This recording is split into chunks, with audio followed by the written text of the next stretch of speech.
Hey, how you doing tonight? Welcome to the channel. Tonight I'm going to be going over Yellowstone episode 8. It's been a little over a week since my last video. Holidays came around and I was busy. And I hope you had a great holiday with Christmas and got to spend time with your families, and I hope you had a happy, safe New Year, and Happy New Year to everybody. So I'm behind on these episodes, so I'm going to kind of burn through the next couple of reviews pretty quick. At least going through what happens in the episode. So I'm just going to be talking through the bullet points, and then I'll give my summary at the end. So let's get going. So the episode opens with a flashback in the late 1800s, I believe. And I think it's John's great-granddad. He's hunting down some horse thieves, and he catches them, kills all of them but one. He hangs their bodies, and he leaves one alive to spread the word not to steal from him. And he doesn't reveal his name. He heads back to his family's cabin with his wife and 2 sons, I believe.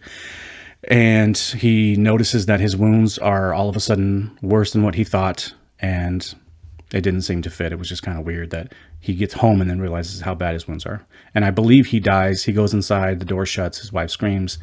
I think he died. Then we cut to Beth. She's making some space in the main lodge's closet. They're in the main lodge, and she's making space in the closet for Rip. Sorry, that came out kind of funky. So then we cut to Jamie. He's complaining about John making a run for the governor's position. Garrett tells him that it's time to let the world know that he is not John's son, and to introduce Garrett, and he believes that no one's going to care about his past, Garrett's past. And then the next sentence is he wants Jamie to find a judge so that he can seal the records of his past, Garrett's past. It didn't make a lot of sense to me. I didn't understand what he was trying to say. In one breath, he's saying no big deal, and then the very next sentence is we can seal the record so no one finds out about me. I don't know. I didn't understand it. Christina makes a stupid ass line. She says everyone is trained to hate a 60-year-old white man that owns land, and that's why John is a bad bid for the governor. Thought it was lame, just agenda shit. And then she also thinks John is bluffing about the whole thing. So now we see Summers protesters at the airport holding up construction, and that funnels into like a news feed that Jackie, Ellis, and Beth are in a boardroom at Market Equities discussing it. Jackie wants to press charges. Beth talks her out of it with a dumb notion that having them arrested will bring more protesters, but kicking out the press, then arresting them, won't. I don't know it just seemed stupid. It was a stupid plan, and it was very obvious what she was doing. Then she tells them that they shouldn't be the ones to kick out the press, that she should be the one to do it.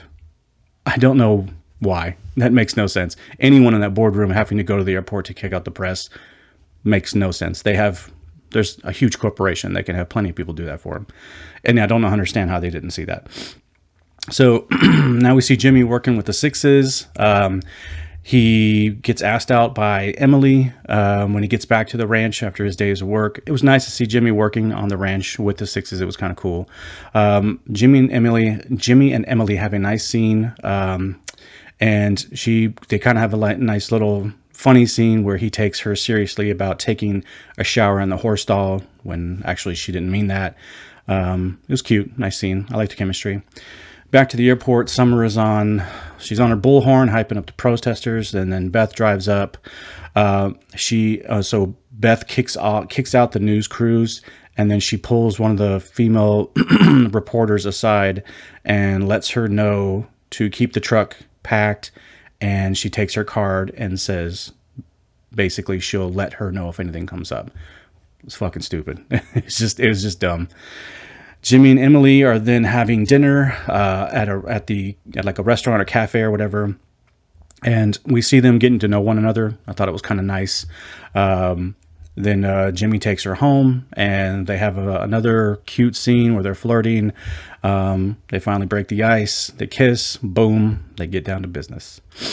All right. Back to the Yellowstone Lodge. John, Beth, Rip, and Carter are sitting down for supper. Beth says some really inappropriate shit at the dinner table that pisses off John. She has to be crass and annoying. It's just her thing.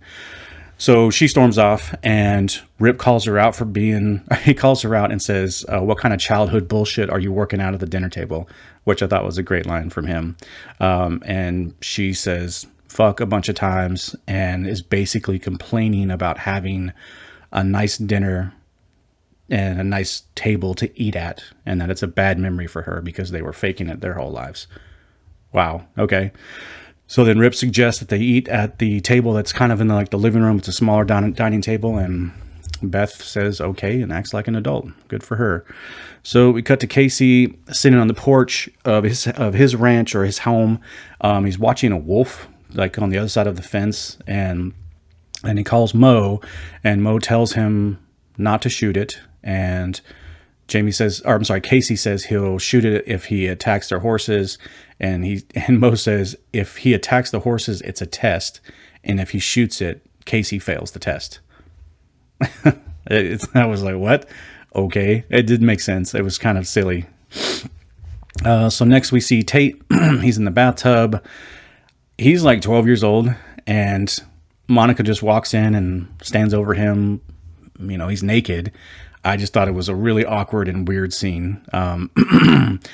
So then she goes downstairs, and there's a nice little family scene between her and Casey, and then Tate joins them, and she lets Casey know that she is pregnant. All right, so back to the airport. It's now nighttime, and it's dark out, and all the protesters are they're sleeping in tents on the property of the airport on the construction site, and a SWAT team shows up with night vision and starts cracking skulls and arresting people, and beating the shit out of them. Okay, so Summer calls Beth in the midst of all this, as it's about to start. She calls Beth, and Beth tells her that it's time to take one for the team. Then we cut to seeing Jackie and Ellis discussing the news coverage of this whole, the whole SWAT team coming in and arresting these people. They don't even suspect Beth at all. They legitimately act like they have no idea how this happened. Okay. So then we see John and Beth at the lodge. She makes a call so it's the next morning. Actually, yeah, it is the next morning. And John and Beth are talking, and she gets on the phone and she calls another news reporter to let him know about the arrests of the protesters. And I'm assuming that this reporter is from a larger news crew or something. So I guess her evil plan is working. So then we cut to John and Rip. They're leaving the ranch to meet the sheriff to go over Terrell Higgins, I think that's his name, the man who was in prison who orchestrated the hit on the Duttons. They are going to meet the sheriff to discuss how they're going to make his life miserable. That's basically what John says. So on the way, Jamie gives him a call on the phone, and he wants to discuss basically what is on the table or off the table in terms of political mudslinging for this governor political race or whatever.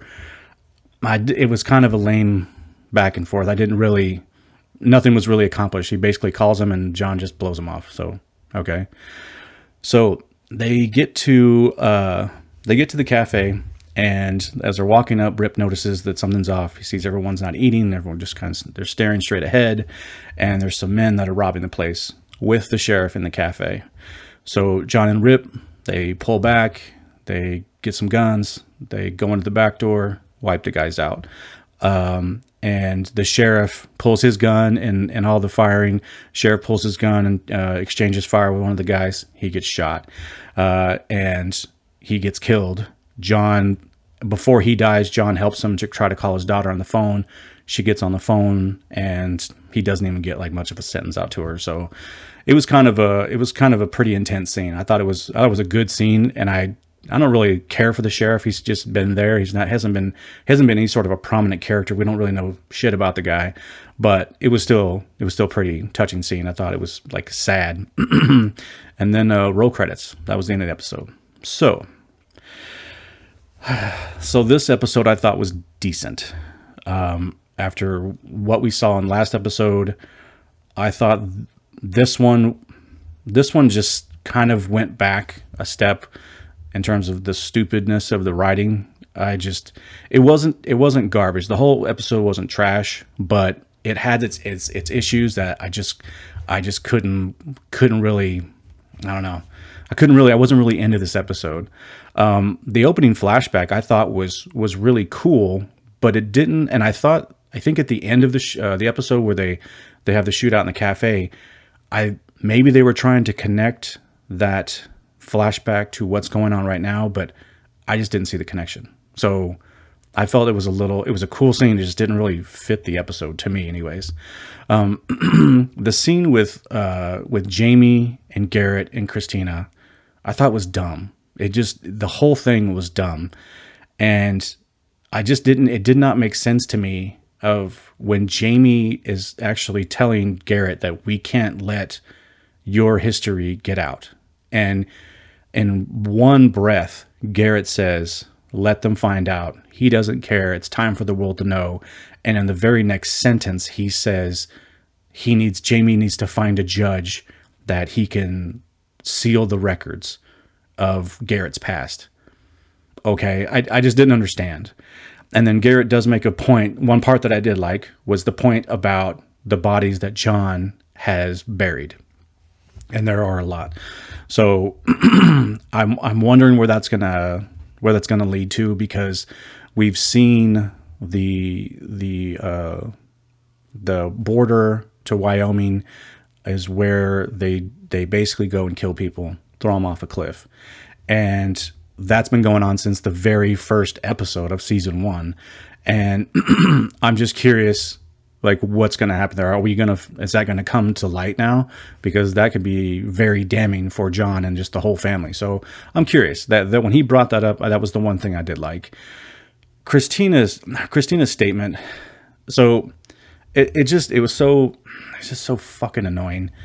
I'm just so tired of this sort of, because it sounds like, her line sounded like something you would hear from like modern media.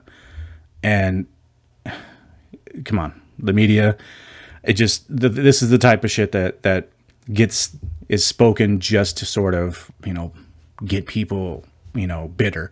And it doesn't get me bitter in the fact that I'm like, oh, don't pick on, 60-year-old white men. It's just leave the shit out. She could have said, they don't like him because he is against everything progressing. And she does say that, but she has to throw this piece in about him being white and a landowner.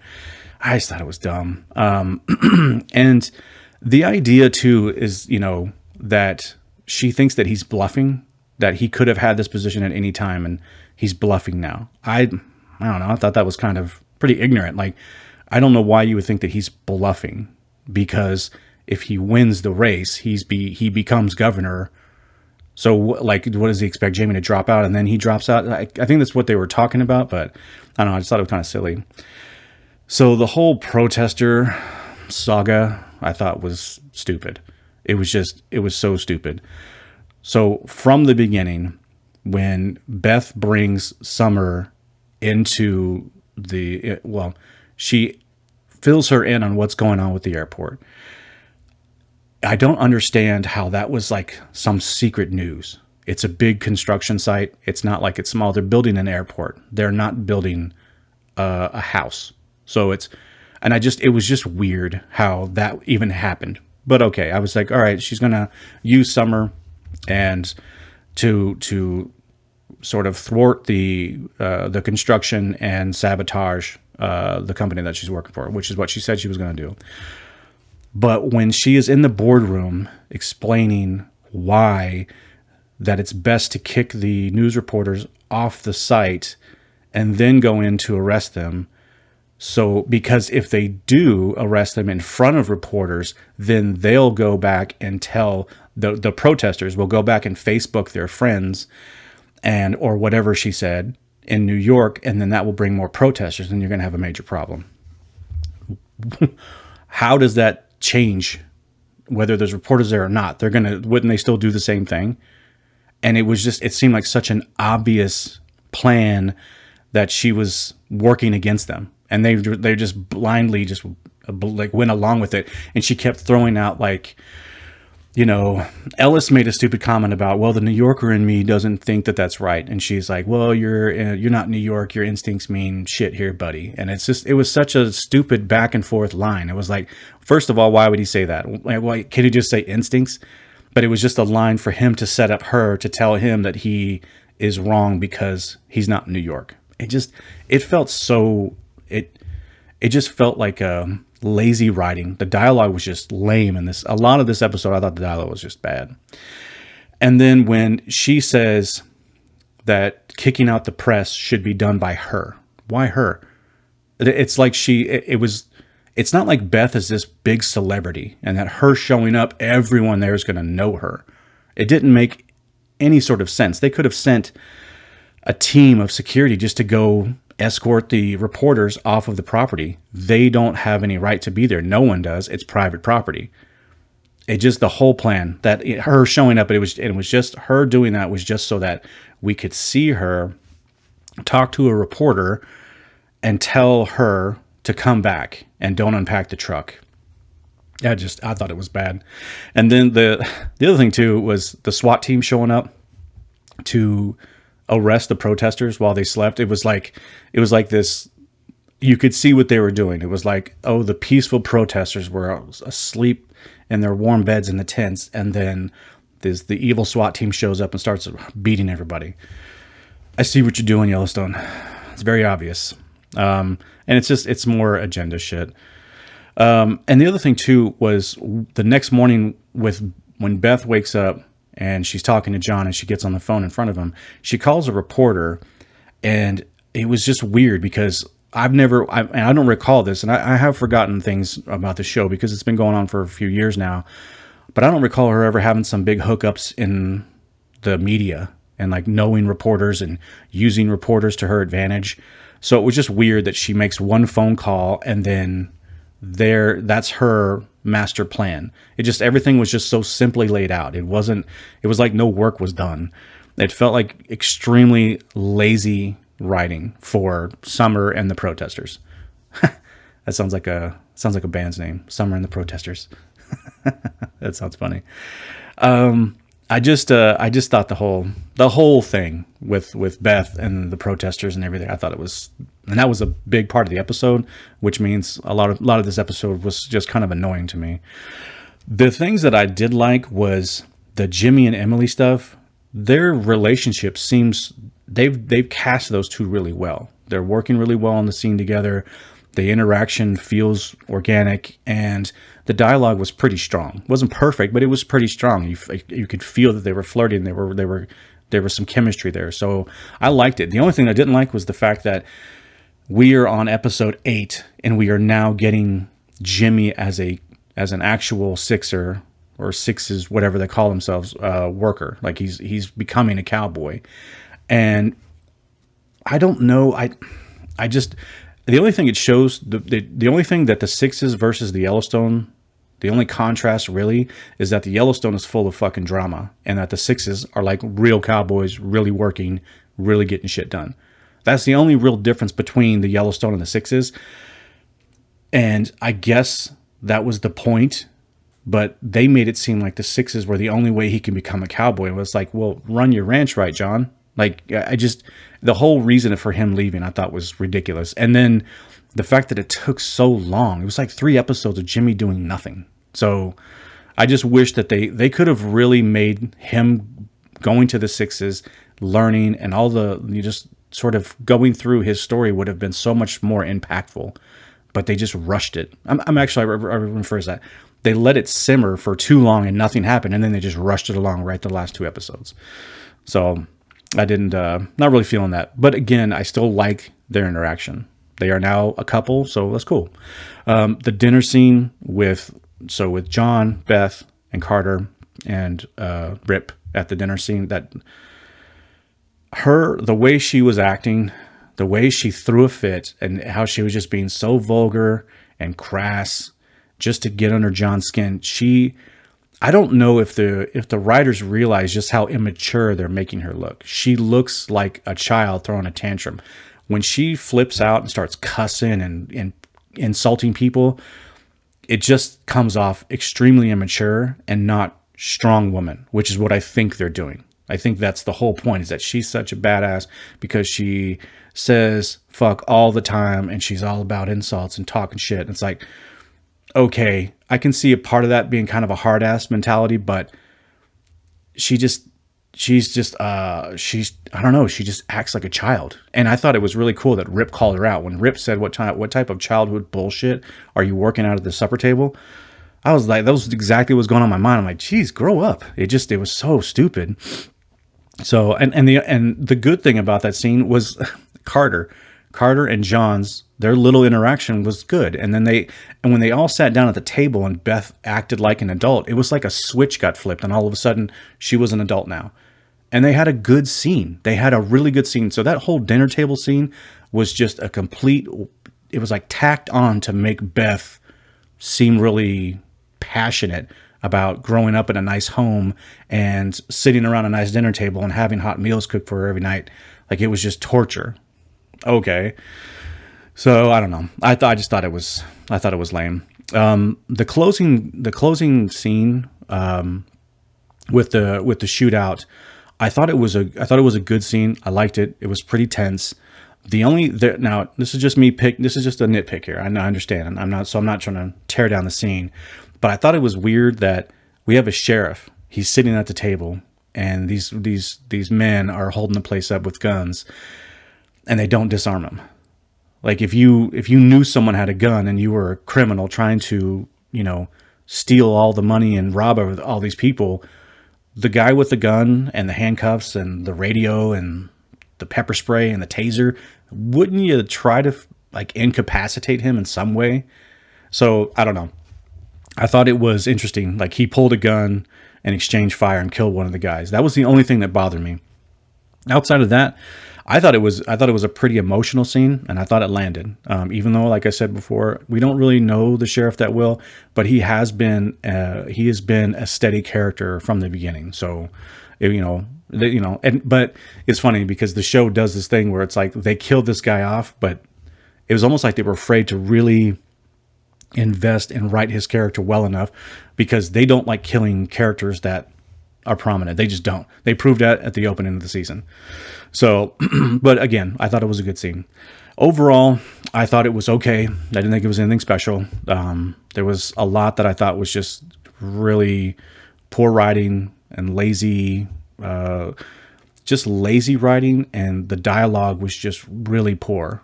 And I felt like there was very little thought put into the whole protester thing. It was so simply stupid that it just annoyed me the whole time. So, but again, wasn't the worst episode of the season. The show really picked up last episode. This was episode 8, so we have 2 more to go. And I will watch those and give my review on those when I'm done.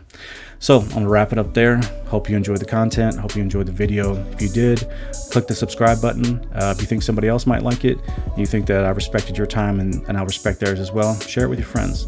Other than that, I'm gonna cut you loose. You have a good night. I'll talk to you later. Bye.